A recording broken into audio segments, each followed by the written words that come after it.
Hey everyone, welcome back to my channel. I am Yolanda Hayes. I am a local realtor in the Winston-Salem, North Carolina area. And again, welcome to this channel. If you are new here, please make sure you go ahead, like, comment, and subscribe.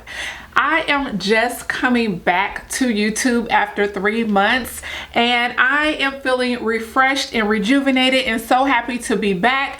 I wanted to take some time off just to kind of focus on my family and just kind of have that self-care and mental health day. I have not been on YouTube, but I have been recording because I'm still working. So if you are not on my TikTok, more short form videos, I make sure I still post that I am working behind the scenes, just not here on YouTube. So head over to TikTok. I am going to go ahead and leave that link down below. Okay, so today's video, this topic is something that I've been wanting to talk about for a while because I am on TikTok a lot. So I am on that side of TikTok as far as real estate. So on my TikTok, my feed or my For You page that comes up, I am getting a lot of real estate videos. And what I come across quite often are videos that are from new home buyers, people that just purchased within the last 2 to 3 years, complaining about their experience about being a homeowner, as well as placing blame on everybody but themselves. So I need to have a conversation about this.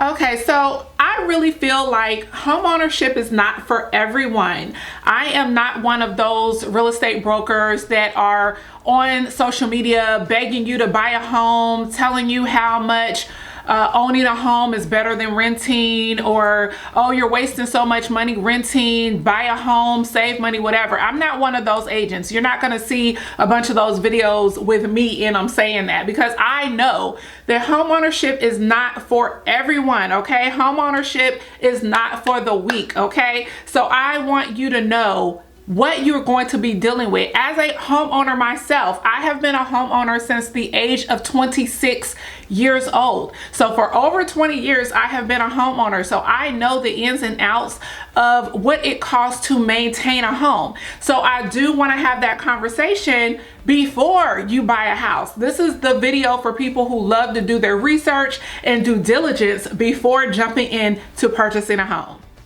So one of the biggest issues with first-time home buyers and new home buyers is that they do not prepare for more than just the monthly payment. Okay, so I'm gonna say that again.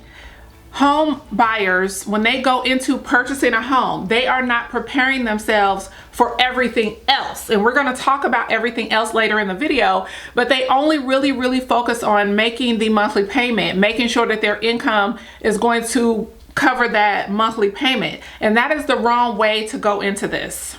So not being prepared for financially, let's say this, not being prepared financially for home maintenance and repairs. You either, number one, you yourself are not a fix-it type of person. You don't know how to fix anything. You don't know how to fill in a hole on drywall and go to the Lowe's, and I can't remember all the other different hardware stores, but like Lowe's or Home Depot, to go and pick out spackle and everything, nails and stuff, how to fix something in the house.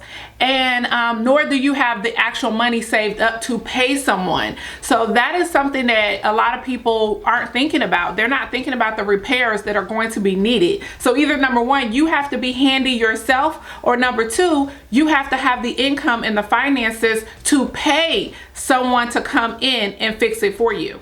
So down below, I do have a list here that I'm going to go over of what expenses I'm talking about just to be prepared for. Number one, moving expenses. The day of your closing is when you normally would be moving. So just moving expenses, hiring a moving company to get you from point A to point B. Number two is a lot of people aren't thinking about lawn care. Are you going to do your lawn yourself? If you are going to do your lawn yourself, you then have to buy a lawnmower. You have to buy a weed eater. You have to buy a hedge clipper, or just various things that you do need to do, gloves and stuff to pick the weeds and all these various things. You need grass seed, you need fertilizer. It really is expensive to maintain a yard if you don't want a yard full of weeds. So lawn care is definitely something that you want to think about. Again, repairs, I mentioned that in the beginning. Making sure that you understand property taxes and property insurance. So this one was the real biggest thing on TikTok. A lot of people were not prepared for their property taxes and property insurance to increase. So when you get a mortgage payment, an actual mortgage, when your bank says your monthly payment is going to be $2,500 a month, and what that is a combination, okay? Combination of your actual mortgage payment. So when they say you have a fixed mortgage payment, that's one part of the mortgage, the overall payment that you're going to be making. What's included in escrow payments will be your taxes and your insurance that is collected all together in one bundle of payment. Your mortgage payment, your property taxes, and your property insurance is collected all together, and the property taxes and the property insurance portion does not remain the same. So that is what a lot of people have been complaining about on TikTok, is saying my mortgage payment went up, my mortgage payment went up. No, if you have a fixed interest rate, your actual mortgage portion, okay, the mortgage portion remains the same for the duration of that loan. However, again, the property taxes on your home, as your house grows in value, your property taxes and your property insurance will increase. It's just like your car insurance, or here in North Carolina, your car taxes. They may increase and your monthly payment is going to increase along with it. It's not that your payments went up, it's that, you know, from the time you actually purchased, it's that the taxes and insurance increased. So in addition to repairs on the house that you have to be prepared for, you also have to think about your lifestyle. Before you bought a house, when you were living in an apartment, what are the things that you like to do? If you have cable, if you don't have cable, a lot of people have a Fire Stick, Amazon Fire Stick with different apps. You need the internet. You're going to have a higher electric and gas bill, because you're going into a house, you're going into something larger, so that's going to increase. But you also want to think about your personal life, like getting gas for your car, groceries, your car payment, car insurance, if you have student loans, if you choose to go on vacations, or anything that is going to be personal pampering, like getting your hair done, getting your nails done, getting your makeup done. For the men, if you like to shop and you have a whole shoe collection, things like that, you have to keep that in mind. You either have to have the income that is going to, you know, be enough income to take care of the maintenance of your home and fund your personal life. Okay, so again, you have to have that shift in your mind that I may have to sacrifice some of these personal things that I have and that I do because I really want to be a homeowner. Or you can remain in an apartment and keep that lifestyle that you love. Or you have to have the income to handle both. So buying a home before you shift that mindset or really think that out, that is how people end up having buyer's remorse, when you do not plan for the future, okay? A lot of people are just planning for right now, and you want to plan for the future. I would hate for my buyers, which is why I go over this stuff. I'm more on a one-on-one with my clients. So when someone hires me, I am making sure I am sitting down with them, going over their finances first. I'm not immediately jumping into showing you homes or anything like that. I am the type of real estate agent that wants you to stay in your home long term, okay? A lot of these people on TikTok, again, they were only in their homes 2 or 3 years, and then they're like, I'm out, I'm going back to an apartment. That is what I'm seeing on TikTok. People are literally packing up their homes, selling their homes, and going back into an apartment because they just were not ready mentally to handle what it takes to become a homeowner and a happy homeowner. You want to be happy when you make these decisions to purchase a home. So a few other things that I want to talk about as far as personal pampering or personal lifestyle. Eating out, that is one of the things that I have seen the most when I am helping people with their finances, is they're eating out and they are not eating at home. The amount of money that people are spending eating out at restaurants or fast food is just astonishing to me. So that is something that you definitely want to get under control before you actually go out and want to purchase a home. But you also have to be prepared for unexpected health issues. You never know if you're going to end up in a car accident, God forbid, or something happens to you physically where it's going to, you may have to have an unexpected surgery or anything like that, and you have to have money put away. That has been like the biggest thing, is people not having enough savings put away for a rainy day or put away for unexpected car repairs or anything like that. A lot of people are living day to day to day and not really looking for, you know, just putting money away for the future. So that is definitely something else that I wanted to mention in this video. But I want to talk about next is preparing for just actually purchasing your home, not just getting in your home, but purchasing your home. So let's talk about that next. All right, so I want to talk about the cost to even just purchasing a home that a lot of people are not prepared for. This is not to scare you, so I don't do these videos to scare anyone from buying a home. Owning a home is a great thing. It is an investment, but it's only an investment to the person who, you know, really values home ownership and owning property. I love owning property. This is not the only property that my husband and I have, but it definitely helps you bring in money if you have rental properties as well. So I don't want to scare anyone off. Okay, I just want to tell you the honest truth of owning a home. So, and what you need to be prepared for, that a lot of people are pinching pennies to get into a home when they really are not ready. So let's go ahead and start. As far as get your pen and paper, go ahead, get a pen, paper, or definitely go ahead and save this video, share this with a friend. What you need to start off with when you are trying to purchase a home is thinking about your down payment. Altogether, everything that I'm going to talk about, and please do not click off this video, okay? Don't click off. But you need about $30,000 to $50,000 saved.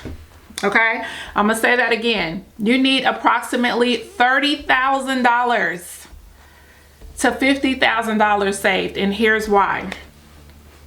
Depending on which loan you get, whether you get an FHA loan, a conventional loan, one of those, you are going to have a down payment between 0 and 20%.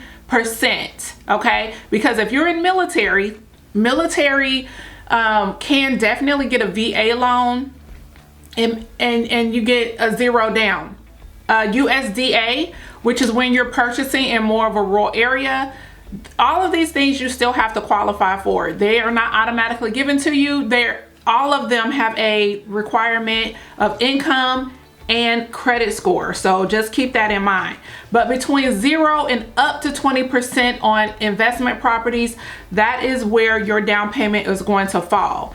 You also have closing costs. Closing costs is to pay your bank people, the people who are actually helping you get that loan, the appraiser, the underwriter, the loan officers, the loan processors, everybody that is involved, the closing attorney, everybody that you may not meet. You may not ever meet these people, but there are people working behind the scenes to get your loan approved for your closing and prepare for your closing. The title companies, they all have to be paid. You may not ever meet them, but they all have to be paid. And that cost is anywhere between 2 to 5% of your loan amount. Next, your home inspection. It's not required, but highly suggested that you get a home inspection done on the house. You want to know what's wrong with the house before you buy it. Those run anywhere between $500 to $700. Getting a survey. You want to get a survey to know where your land plot is. So if the seller did not keep theirs and willing to pass it on to you, because a lot of times they lose it over the years and they don't have it anymore. But you want to know what you're buying and making sure you are actually purchasing. If it says this is 1 acre, how do you know it's 1 acre? You got to pay for it to get surveyed so that you know that it really is 1 acre. If you choose not to get a survey and get it later on down the road after you've already closed, that's on you. But you know, if you want to get a survey before you close, those also run around $700. Next, you have your due diligence fees. These are fees that are upfront at the time of contract. This gives you an out. If you are a home buyer trying to only look at this house and you're like, okay, this is the house that I really, really want, and I'm gonna have to put down some money to hold this house, and you pay the seller.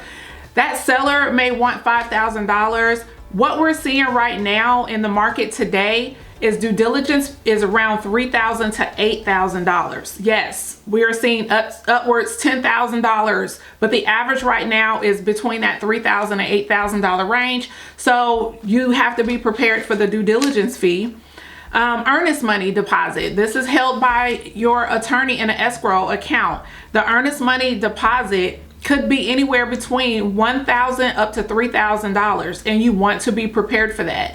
Now, I do understand that a lot of first-time home buyers go with new construction. They go with new construction like D.R. Horton or True Homes, Eastwood Homes, etc., because these due diligence fee and earnest money deposit typically are not required. So that is some savings that you get to keep. They do have what they call, it's still kind of like a binder fee or a contract fee, also an earnest money type deposit for you to start building your home, but there's not a due diligence. So a lot of first-time home buyers will go with new construction homes so that they don't have to pay that. So that's something that you have to be prepared for if you are not going with new construction. And lastly, right now, a lot of agents, a lot of buyers are having to pay their real estate agent. If you're hiring someone like myself to help you along with this process, our fees are involved as well. Now, in some cases, new construction, as well as most sellers, at least, you know, right now, 85% of sellers are paying the buyer's fees, meaning the seller is saying, thank you for bringing me a buyer. I'm going to pay your agent's fees, and that is a savings to the buyer. So that is usually anywhere between 3%, even up to 7%, depending on the agent that you're working with. The agency that we work with set our fees, and it could be anywhere between 3% and 7% of the loan amount or the cost of the home. So what I am saying is $30,000 to $50,000, guys, is what you want to be prepared for. What I am hearing all the time is, how can I save some money? How can I get a down payment assistance program to help me? And yes, there are several down payment assistance programs. I will leave several videos up in the cards above, but what I have always said is all money is not good money. Yes, there are programs out here that's going to help you purchase your home. However, it's not always good money. There's always stipulations. There are no freebies in this world. It sounds free, but it's not. Yes, it is a grant, but it's a grant with stipulations. There's always a stipulation. For instance, the North Carolina housing. It is a great program. It gives you, I believe they took it up to $15,000 if I'm not mistaken. It's either it was $8,000. I want to say it's up to $15,000. I'll correct that down below in the description box. I am going to look that up, and I will link it down below so you can see it if you're here in North Carolina. But they give you money, but you, number one, have to take a higher interest rate. So again, there's a stipulation. If everyone around you who didn't get in a down payment assistance program, if they are having a 4% interest rate, you would then have a 5% interest rate, just to be, you know, just as an example. So you do get kind of penalized for taking this money. In addition to that, you also have to remain in the home. You cannot sell it or rent it out for up to 15 years, okay? So if you're gonna stay in your home, it's kind of like you're stuck. You know, unless you're planning to move, you are stuck with that house for 15 years before the grant is forgiven. Now, it is prorated up to 10 years. So that 1 to 10 year mark, if you sell your house or rent out your house, you owe that money back. However the amount is, if it's $15,000, you have to return that $15,000. Sorry guys, my phone, I should have turned my phone off. I am so sorry. But you have to repay that money back if you go ahead and decide to use a down payment assistance program and you do not remain in the home for up to 15 years. So that brings me to the end of the video. I wanted to make sure that I, gave this information just to make sure that you are prepared for home ownership. The election is coming up, guys, and every time a new president comes into the office, real estate is affected. So whether the interest rates remain the same or the interest rates come down, you want to be prepared. Right now, it is predicted that the rates are going to be coming down once the election happens, and you want to be prepared and take advantage of those lower rates while you can. So right now is definitely the time to start preparing, because I know that this election is definitely going to make a difference in the market. If you have any other questions or any questions at all, please leave them down below. Make sure you reach out to me at any point, any of my outlets, social media. I am on TikTok, Instagram, Facebook, and again, right here on YouTube. Leave your comments down below or feel free to email me if you have a personal question. Thank you so much for watching, and I will see you guys in the next video.